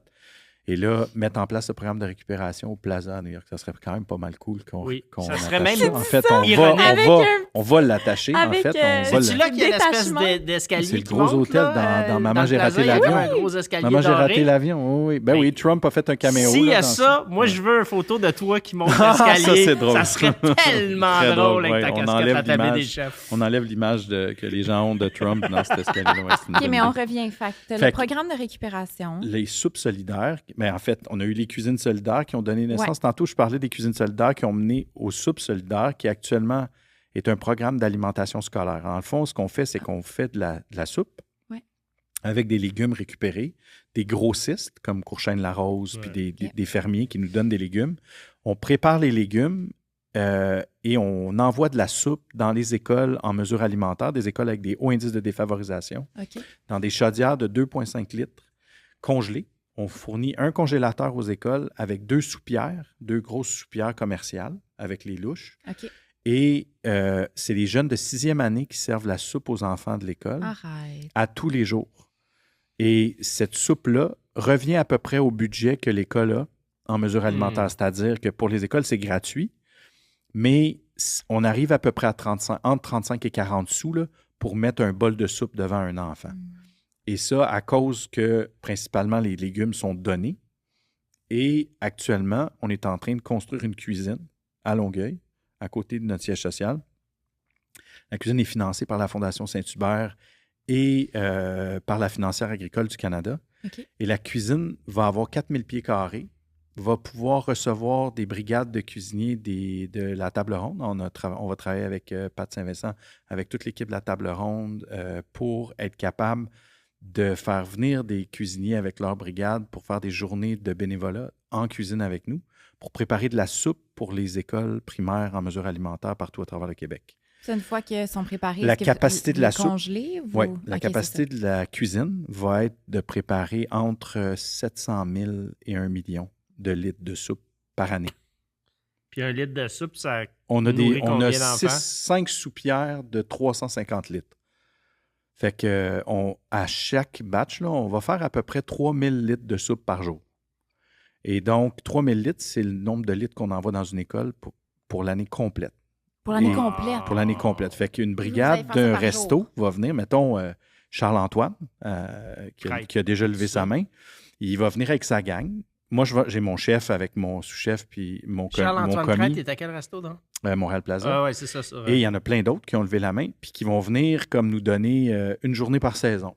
Un matin. Dans le fond, ils vont arriver, on leur donne un café. Puis là, ils vont rentrer On en te donne cuisine du café, avec tu nous. viens Ils vont cuisiner. rentrer en cuisine avec nous, avec notre gang. Puis ils vont préparer 3000 litres de soupe en une journée. Puis ça, c'est la quantité de soupe qui va être envoyée dans une école pour l'année scolaire une année. complète. Je capote. Et ils vont faire ça 3 à 4 fois par année. Ça commence quand, ce programme-là? Commence à cet automne.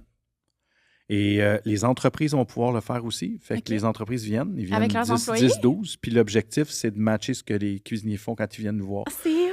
Et les entreprises vont payer 1 $ par litre. Fait que dans le fond, l'objectif, c'est de faire entre 2500 et 3000 litres. Puis, puis après ça, on va faire un Wall of Fame là, avec Les le meilleures nombre de entreprises, litres ouais. que les gens ont réussi à faire avec une photo dans la cuisine avec tout le monde. Wow. Mais tous les légumes vont venir de Courchêne, Mm-hmm. des grossistes et des fermiers qui vont... On travaille avec l'Union des producteurs agricoles. On les a rencontrés. Toutes les fédérations agricoles aussi qui vont nous aider à nous envoyer des légumes. Et tous les légumes, dans le fond, sont préparés. Il y a des cuisines qui nous aident à produire des légumes aussi. C'est envoyé congelé chez Congébec qui nous garde ça gratuitement, congèle les soupes. Lui, il congèle gratuitement, Ouais. puis il garde. Oui, et Ça vaut- IGA va chercher les soupes, amène ça à son centre de distribution et distribue la soupe. IGA distribue la soupe partout à travers le Québec, aux écoles, à la caisse. Fait que c'est un camion IGA, bang, ça va livrer ça. Ils s'en vont à leur centre de distribution, puis là, ils vont livrer en fonction des Wow. adresses des écoles partout à travers le Québec. Fait que tout le monde Fait que notre contribue. infrastructure est légère. Mais c'est ça, parce que Je c'est voulais pas c'est créer, réparti. tantôt j'ai dit, je veux pas créer une banque alimentaire.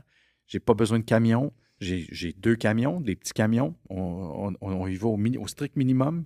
Après ça, on travaille avec des transporteurs. Ben on oui. travaille avec des gens qui font de la réfrigération, Ben, tu congélation. utilises les forces de tout le grande monde. quantité, c'est ça puis on met les l'affaire. gens ensemble. C'est C'est ça. ça qu'on Les gens réussit à faire. acceptent, ils disent, OK, mettons Robert Transport, il va dire, oui, moi, je vais t'envoyer 6,53 pieds par année. Ou Une fois de temps en temps, ils nous en envoient gratuitement. Sinon, ils nous font vraiment des prix très, très bas là, qui couvrent leur coûtant.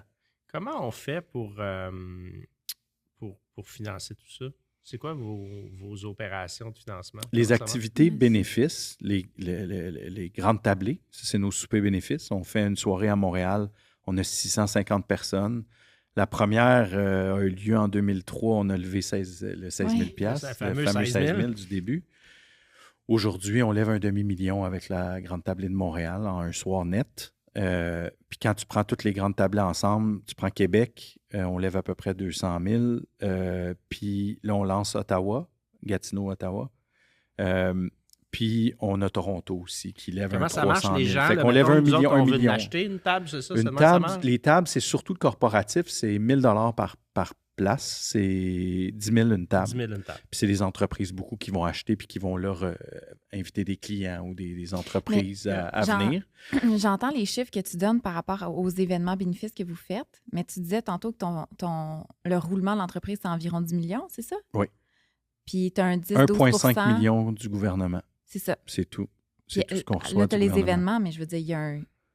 Oui. Il y a quand même un trou à Après, combler. c'est chaque projet est financé par des partenaires. Fait qu'on a des banques, on a IGA, qui est notre plus gros partenaire corporatif. Comme la cuisine, d'ailleurs. IGA nous donne à peu près 1 million par année. OK. Pour nos activités dans les écoles. Ils financent principalement la nourriture pour montrer à cuisiner aux jeunes. Dans les brigades et dans Cuisine ton avenir, qui est notre programme pour les jeunes de la DPJ. Fait que sur le volet nourrir, c'est le programme de récup et les soupes solidaires. On a une action aussi dans les écoles hôtelières où on implique la relève professionnelle à préparer des repas. C'est Cuisine solidaire édition relève qu'on garde à chaque année au mois de mars. Les étudiants des écoles hôtelières préparent des repas pour les banques alimentaires. 150 000 portions d'une recette qui est à chaque année standardisée. Puis sur le volet éduqué, on a 300 écoles cet automne au Québec et 75 écoles à l'extérieur du Québec dans 7 autres provinces canadiennes. Nos programmes sont traduits, c'est Kitchen Brigades en anglais, sont traduits, sont accessibles en anglais, en français, partout à travers le Canada. Et le Cuisine ton avenir, qui est Cook Up Your Future en anglais, bien là, on rejoint 66 milieux DPJ, des jeunes de la DPJ qui sont en transition vers la vie autonome, 15-19 ans, pour développer leurs connaissances et leurs compétences culinaires en transition vers la vie autonome en fin de parcours en centre jeunesse. Oui, parce que c'est ça, les gens ne savent pas, là, mais à 18 ans, là, c'est fini, la DPJ. Oui. Là, il faut que tu aies un appart, il faut que tu aies un job, il faut que tu aies une vie, mais si tu n'as pas appris... Puis dans la clientèle PQJ, programme de qualification des jeunes, le jeune, il sort de son milieu familial, il rentre en DPJ, mettons, à 7 ans ou à 4 ans. Puis il va rester hébergé dans des institutions publiques où il va être nourri dans des cafétérias de la DPJ 3 repas par jour, 7 jours sur 7. Et très peu ou jamais, il va avoir l'opportunité de retourner dans son milieu familial, de manger un repas en famille, de se préparer à manger. Ça repose sur le dos des éducateurs de développer cette autonomie-là ou de leur montrer à cuisiner ou de leur apprendre des trucs. Souvent, ils n'ont pas les compétences, ils ont d'autres choses sur lesquelles ils doivent assurer. Fait que nous, c'est là qu'on intervient. Concrètement, comment c'est là qu'on intervient. On donne des ateliers de cuisine. Dans les cuisines de la DPJ. Dans les cuisines de la DPJ, dans des organismes communautaires relais. Et on est dans 66 milieux. Donc, on rejoint 600-700 jeunes à chaque année qui vont recevoir les ateliers de Cuisine ton avenir. Puis on distribue 3000 trousseaux brise-glace pour apprendre à cuisiner. C'est quoi un trousseau brise-glace? C'est des articles de cuisine de base. Notre livre de cuisine Trop bon qu'on a sorti aux éditions La Presse qui est distribué gratuitement dans le trousseau. Meilleur, j'imagine. Puis c'est vraiment un livre qui a été travaillé avec les jeunes. On a fait des focus group avec eux. Ah ouais. Il est vendu au grand public aussi comme c'est un premier livre de cuisine dans lequel un ABC. Là, ça s'appelle comment? Trop bon. Trop bon, oui. So good, bon. So good en bon. anglais. Puis on distribue 3000 trousseaux aux jeunes partout à travers le Québec, mais 3000 à l'extérieur du Québec, partout au Canada, et 25% à peu près en clientèle autochtone, avec les centres d'amitié autochtones. Puis c'est pour cette clientèle-là en transition vers la vie autonome. Puis là, il y a un guide d'intervention pour les éducateurs et les familles d'accueil qui doivent s'initier à un atelier de cuisine avec les jeunes. Fait que t'éduques. Tu donnes même des outils pour les éducateurs. Ben oui, parce que c'est comme ça qu'on peut rejoindre plus de jeunes. Parce que donner des ateliers de cuisine à tous les jeunes issus de la DPJ, ça coûterait une fortune. On développe, on a 66 milieux. On pourrait facilement être dans 100 milieux, mais on n'a pas les fonds pour le faire. Ça prend vraiment beaucoup de... Fait que tu essaies de trouver des outils ou des processus que tu peux mettre en place pour qu'eux soient autonomes. Les coacher à le faire eux-mêmes. Puis quand vous allez donner des ateliers, est-ce que c'est un one-off ou vous tentez de retourner au même endroit? Pour le trousseau, c'est un one-off parce qu'on veut briser la glace. Puis on veut que le jeune s'initie pour Juste revenir sur le trousseau, là, c'est le livre, c'est des articles de cuisine, des tasses à mesurer, spatules. C'est toutes des affaires Ricardo, là? Non, on travaille. Tu ris, mais Ricardo nous a ouvert la porte de son fournisseur, Promotion Atlantique. Puis le trousseau, normalement, coûterait à peu près 125 $ le contenu. Puis il nous coûte à peine 30 à cause que le fournisseur embarque en bas du coûtant. Ils nous fournissent toutes les choses pour mettre dans le trousseau. En fait, Ouais. c'est ça, c'est que c'est des outils de savoir, mais des outils concrets aussi. Oui, Tu sais, exact. de dire, regarde, tu vas travailler avec des bons outils, Oui, puis ça va te donner le goût de cuisiner. Parce que, Oui. tu sais, la cuisine, c'est aussi pas juste le savoir-faire, mais d'avoir les bons outils pour cuisiner. puis il y a beaucoup d'anxiété pour un jeune qui est nourri tous les jours, puis C'est qui sûr. s'en va à la cafétéria manger son repas, Mhm. ses 3 repas par jour, puis que là, du jour au lendemain, il sait qu'il s'en va dans un appart ou il sait qu'il s'en va dans un... Puis il va devoir être capable de se faire à manger. Puis beaucoup de jeunes pensent qu'ils vont manger des céréales, des toasts, là, tu sais, ils savent pas. Puis quand les jeunes commencent avec nous, ils voient comment mais pas que c'est facile cuisiner, mais en fait, comment on commence, c'est qu'on commence avec des recettes qui peuvent pas trop rater, là, tu sais. Ouais, Fait c'est que ça. rebâtir leur confiance en eux, les initier à la cuisine, pour moi, en tout cas, la cuisine, c'est l'instrument social le plus puissant pour amener un jeune à développer son estime de soi Ben oui. par rapport à la musique, par exemple. Tu sais, moi, j'ai déjà essayé de jouer du saxophone, puis même après 2-3 ans de cours, il n'y avait pas grand-chose qui sortait de là, tu sais, puis c'était comme, je pouvais pas dire « Hey, je vais te faire une petite... c'était Ouais. pas super Un Kenny beau, une tu tonne sais, de exact, Kenny G. exact. Non, mais tu sais, tu ris, mais tu sais, c'est ça, c'est décourageant quand même, tu sais, Ben c'est oui, comme... ben oui. Fait que, mais de la cuisine, je te montre à faire une salade de fruits, ou puis tu mets un petit twist le fun, puis ou je te montre à Ouais. faire T'as un succès rapide. une sandwich, Tu un peux avoir un appareil à succès. sandwich ou un Ben truc. Puis le jeune ne s'est jamais fait ça, puis pensait que c'était compliqué, ou tu sais, même faire du pain. On s'entend Ouais. que faire du pain, là, ça paraît compliqué quand tu vois le résultat final. Tu te dis, mon Dieu, je serais capable de faire ça. Mais quand tu regardes, tu sais, puis que tu commences à t'initier à ça, Ouais. tu vois que le travail se fait par lui-même jusqu'à un certain point. Ouais. Ben, c'est Tu la sais, chimie, que tu là. La laisses chimie ça, opère. tu sais, comme, mais que tu observes ça. Il y a quelque chose de magique là, qui se passe, là, tu sais. Ben, en fait, tu vois, tu parles du pain. Puis tantôt, on parlait de la pandémie, que tout le monde faisait du pain. Mais je pense que ça a été un outil quasiment de guérison pour plusieurs personnes dans ce moment le plus anxiogène de toute notre Il n'y a histoire. rien comme le son d'un pain qui sort du four. Emmanuel Bilodeau le dit. Et en fait, du pain, il fait un des meilleurs pains que j'ai mangé. Et non, c'est vrai, pas de farce. Non, mais j'ai son déjà pain vu est écœurant. amener ça dans une émission, de son dire pain est écœurant. voici un de mes pains, puis l'animateur, il est en pamoison. Je te jure, c'est solide, là. Mais c'est juste le son du pain qui craque, puis qui sort du four, puis qui crépite. Ouais. Puis le fait que tu l'as fait toi-même, puis après ça, le fait que ta famille mange, tu sais, puis que il y a quelque chose aussi de faire pousser ton jardin, puis de, tu sais, là, en ce moment, là, mes concombres, ils sont beaux, là, je suis content. Ils n'ont pas gelé? Puis T'étais tout ça. correct? Non, ils sont bien, Wow. sérieux. Non, je suis content. Puis mes tomates commencent à sortir longues, les tomates, cette année. Les mais tomates, ouais. bref, en est là, 4, ça moi. s'en vient, tu sais. Mais c'est le fun, parce que les enfants vont voir à tous les jours les plants. Ils vont voir si on poussé, ils vont voir « Hey, papa a besoin d'eau ». Tu sais, juste apprendre comme respecter les aliments. Il y a quelque chose là-dedans sur la lutte au gaspillage alimentaire, de la prise de conscience de ce que ça prend pour faire pousser quelque chose, De se puis reconnecter. d'amener quelque chose à la table. Mais oui, parce que T'sais. quand tu vas à l'épicerie et tu pognes ta tomate, là, mettons, elle est plus belle, là, ben, tu vas l'acheter, tu t'en fous. Mais une fois que tu as fait pousser une tomate pour vrai dans ta vie, tu vas toujours respecter la tomate, tu sais. Parce que, non, mais pour vrai... Bon, on parce respecte que, la tomate. Non, mais c'est vrai, c'est-à-dire d'accord. que ce que tu fais, tu le respectes parce que ça vient comme d'un prolongement de toi. Donc, tu sais, c'est un bel outil de sensibilisation, là, aussi, je pense, en tout cas, que de le Oui, vivre. tout à fait. Hier, c'était la fête à ma belle-mère, puis je recevais toute la famille, on recevait toute la famille, puis j'avais cuisiné, tu sais, depuis le vendredi des choses, j'avais des salades que j'avais amorcées, puis tout ça, puis j'avais une salade de tomates que j'avais faite, j'avais des légumes grillés que j'avais fait pour un des soupers du week-end. Puis là, on revenait, puis là, il fallait que je planifie les choses.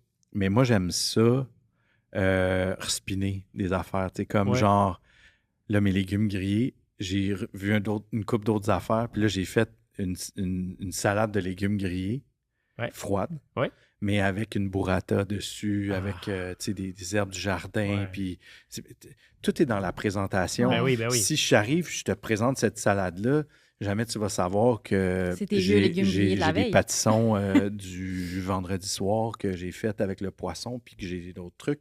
Je les ai remis ensemble, j'ai rajouté une coupe de zucchini, je suis allé me reflasher des affaires sur le barbecue. Tu ramènes un peu d'affaires frais là-dedans, tu respines ça, puis Et voilà. tu fais quelque chose de vraiment le fun. oui. La même chose avec les tomates. J'ai pris mon reste de tomates, j'ai rajouté des tomates fraîches.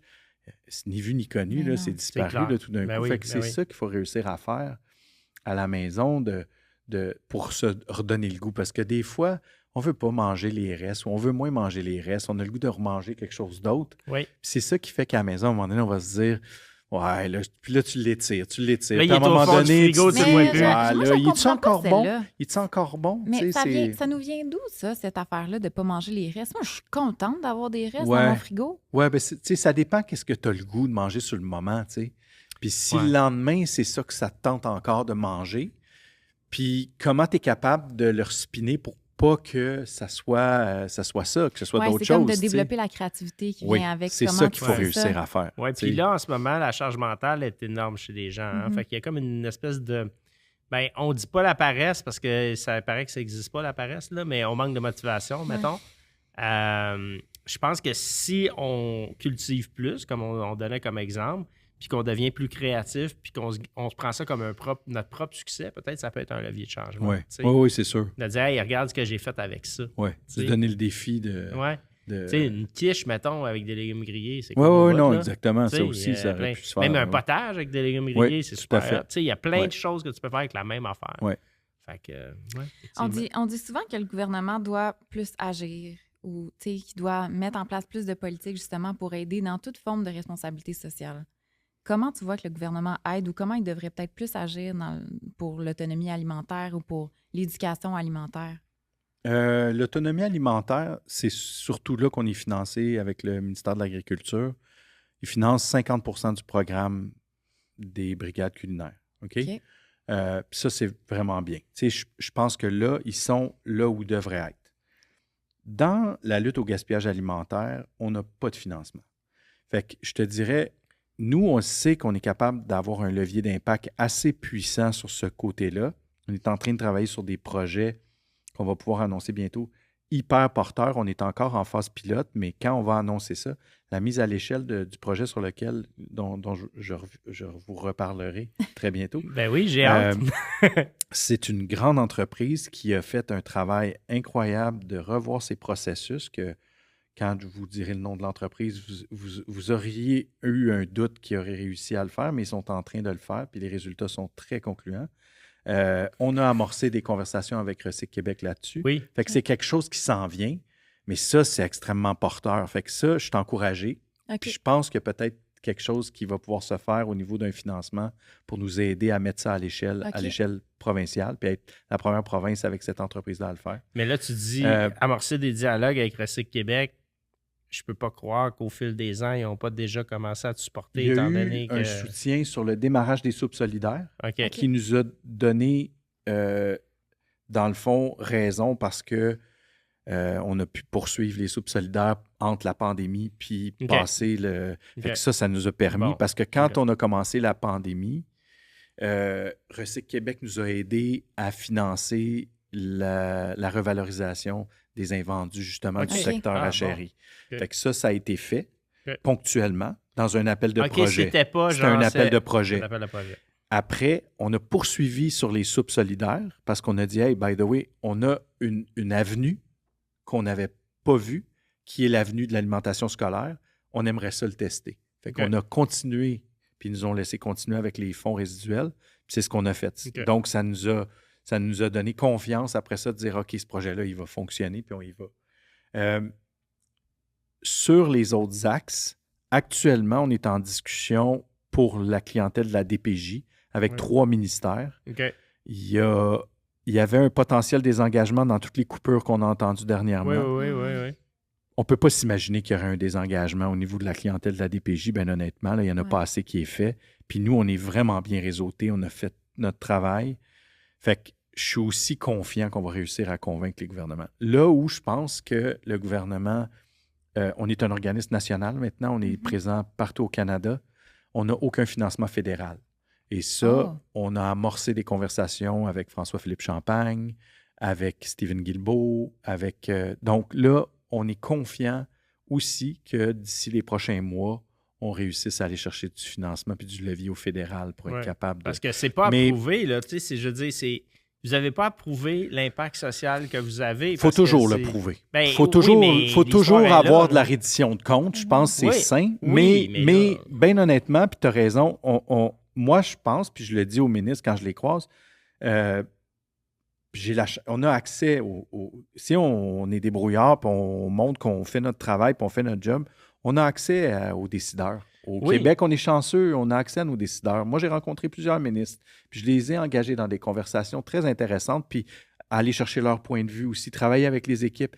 Puis, bien honnêtement, on parle des ministres, mais les hauts fonctionnaires, puis les gens des fonctionnaires, là, il y a des gens extrêmement allumés là-dedans. Merci. Quand on parle d'intrapreneurs, là, c'est quelqu'un à même une organisation conventionnelle, un ministère ou puis même une fait changer les choses, fait changer les choses et porteur de changement dans son poste.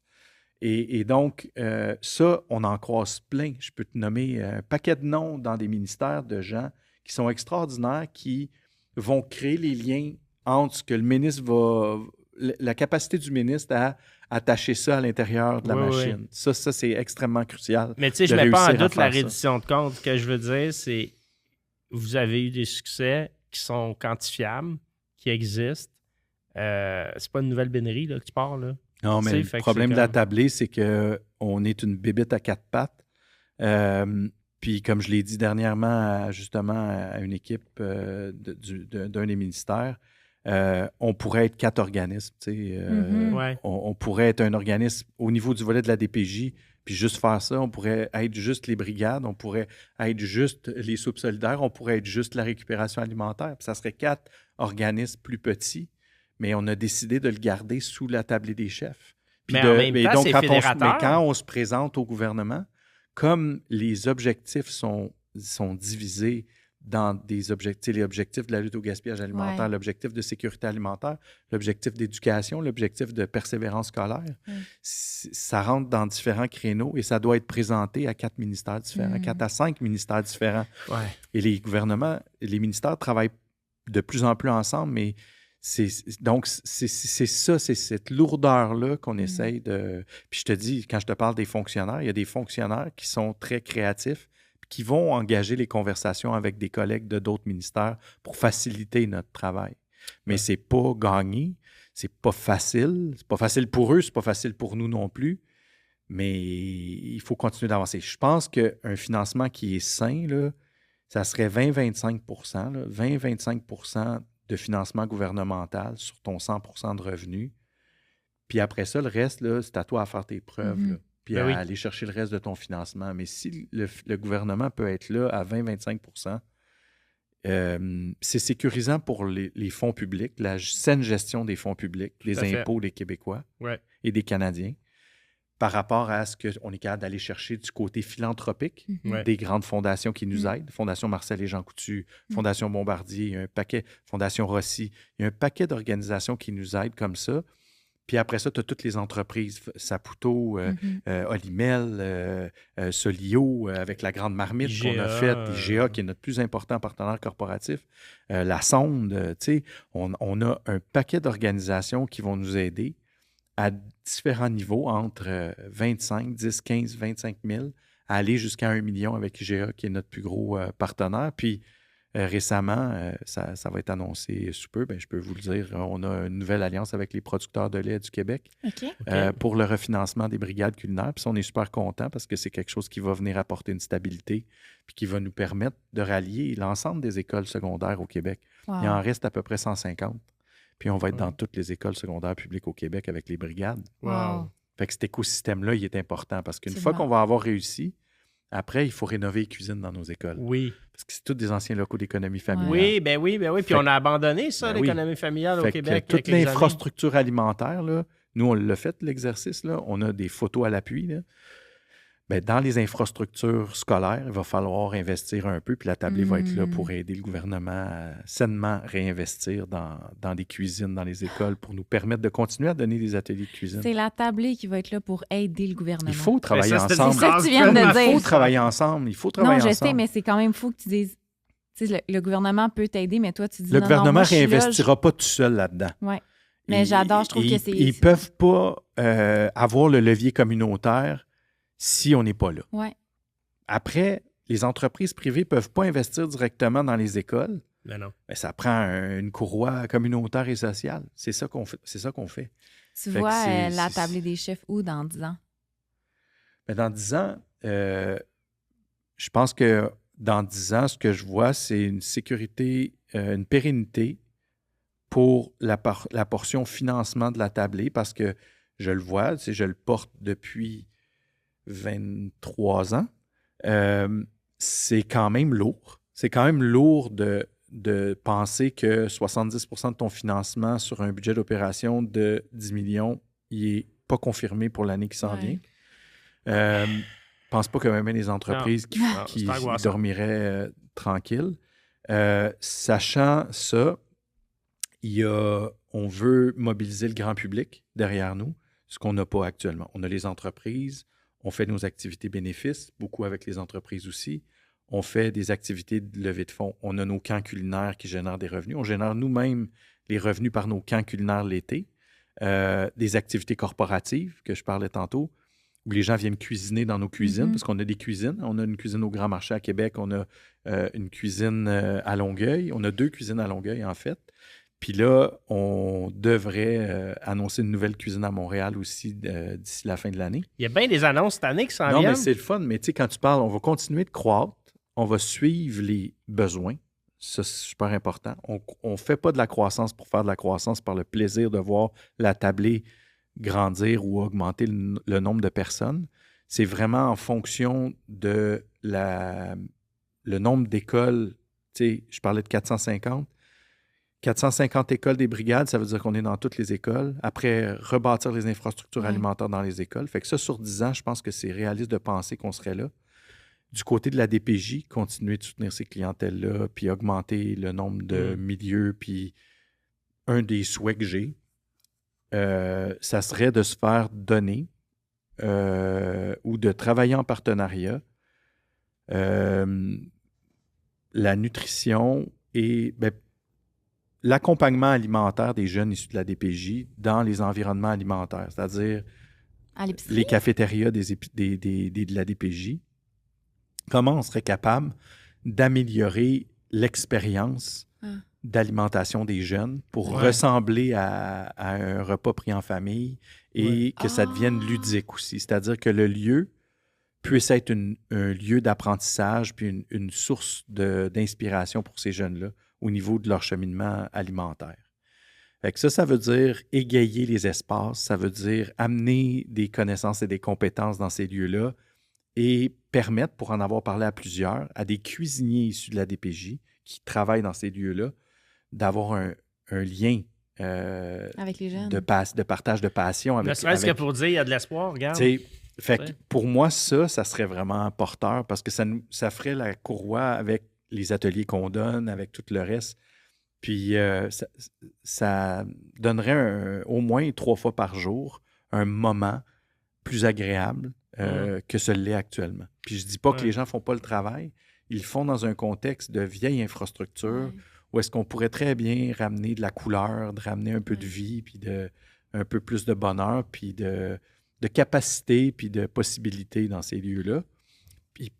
Puis du côté de la récupération alimentaire, bien, je pense que, tu sais, actuellement, on est à 3 millions. Je pense que dans 10 ans, si on est au double, 6-7 millions de portions récupérées, il nous reste encore, moi, je pense qu'on va être saturé là, au niveau du Canada là, à 10-12 millions de portions récupérées du secteur achéri. On devrait avoir tous les hôtels principaux dans chacune des grandes villes canadiennes, tous les centres de congrès ou de convention, tous les arénas, les amphithéâtres sportifs, les lieux de spectacle, les grands événements, puis les hôtels et tous les centres hospitaliers et les grandes cafétérias corporatives institutionnelles. Si on va chercher ça puis qu'on se met en place dans ces lieux-là, d'après moi, on va nourrir 10-12 millions de Canadiens à chaque année à même la lutte au gaspillage alimentaire de ce secteur-là. Ça te Puis fait-tu on peur aura fait le travail. de Non, je suis content visio parce que comme c'est la ça? première fois que je pense qu'on peut y arriver puis de faire la job jusqu'au bout. Puis après, toute la pérennité que je parlais financière, trouver un modèle d'autofinancement où est-ce qu'on pourrait, de façon innovante, investir dans un fonds qui permettrait que les revenus soient protégés. Fait que fiscalement, ça veut dire de se doter d'une structure d'un fonds dans lequel le grand public, les gens pourraient venir donner et où leur fonds, on y toucherait pas. Dans le fond, on ne toucherait pas à l'argent. Et ça serait capitalisé. Personne ne toucherait à ça. Et l'usufruit, l'intérêt, permettrait de générer des fonds pour toujours, dans le fond, pour assurer le financement d'une portion de nos activités, pour être moins à risque. Fait que c'est vraiment ça sur quoi il faut travailler dans les prochaines années pour arriver à ce que la tablée dans 10 ans soit beaucoup plus solide, puis soit moins dépendante de Jean-François Archambault, bien honnêtement. Ouais.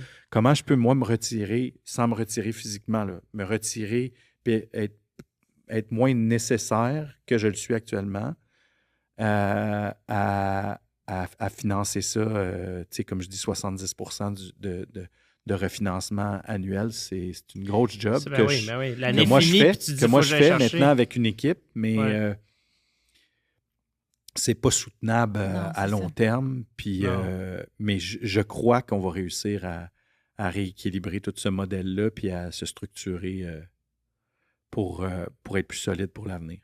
Est-ce que tu penses que ça va mieux qu'on pense? Je pense que plus de monde qu'on pense qui veulent que les choses aillent mieux. Et je pense qu'on ne se le dit pas assez. Puis je pense que ceux qui veulent que ça aille bien, on dirait qu'ils n'ont pas assez de place ou de voix actuellement pour venir contrecarrer tous les pessimistes et ceux qui pourraient tomber dans l'inaction ou le cynisme. Oui, effectivement. Ouais. Ben, c'est le but de ce balado-là, d'ailleurs, c'est d'occuper l'espace le plus possible. On aimerait ça que ça soit des 1 million de vues de chacun des épisodes. C'est pas on le est cas. comme à tes débuts, là. Non, on est à tes débuts. Nous autres, on est à notre 16 000, OK? Fait que merci, tu nous inspires. Ça fait plaisir. Merci d'avoir été... Pour vrai, j'aurais continué la discussion, mais je vois le temps qui file. Fait que on n'a pas le choix de se limiter. Mais on va suivre tes activités. Je trouve ça super inspirant. Moi, ce que je retiens de la discussion, c'est de ne pas avoir peur d'être créatif, d'aller cogner aux portes, de rallier les gens, puis de ne pas penser que tu dois tout faire seul. Oui, non. De penser que non, utilise les forces de l'autre, embarque l'autre avec toi, puis après ça, travailler dans vos champs de compétences à chacun. Oui. C'est ce que je retire le plus de la discussion, vraiment. Moi, ce que j'ai envie de dire aux gens qui nous écoutent en ce moment, s'il y a une entreprise ou plusieurs entreprises qui ont envie d'acheter des tables à ton événement, gardez-nous des places à la table. On va y aller. Super. On pourrait même dire qu'il y a 2 places à chacune des tables qui est libre. Puis Bianca puis moi, on va faire le tour des tables. Fait qu'acheter des tables au prochain événement, on va être là. On se lance ça comme défi. À la gang, on pourrait y arriver. Oui, absolument. À la gang, on peut y arriver. On sera au Palais des Congrès en novembre prochain. Novembre prochain? Bon, ben, on s'assure que l'épisode sorte avant novembre prochain. Et puis, je vous le dis, achetez des tables. On va y aller, nous autres. On va prendre des photos avec vous autres. Merci, Jean-François, d'avoir été avec nous. Merci pour ton temps. Puis bravo. Merci. Félicitations pour ta persévérance. Merci. Ouais. Merci à tous d'avoir été avec nous. Puis on se voit pour un autre épisode de Ça va mieux qu'on pense. Bye bye. À bientôt.